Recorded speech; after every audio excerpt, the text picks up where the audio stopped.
Hello, welcome to Factory News today.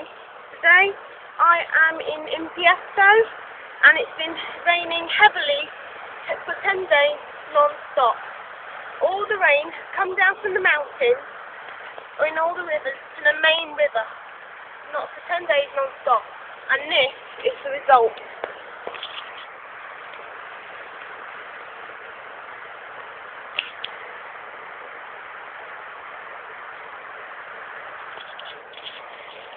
And it's also left a lot of debris, and the water has calmed down, so we can actually show you as well how high the water has been by showing you the debris here.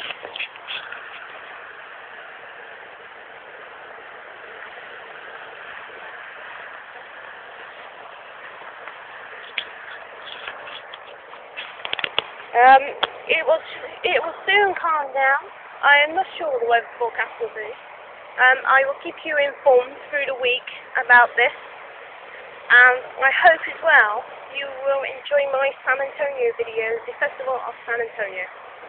But for me, that's AJ Vaughan.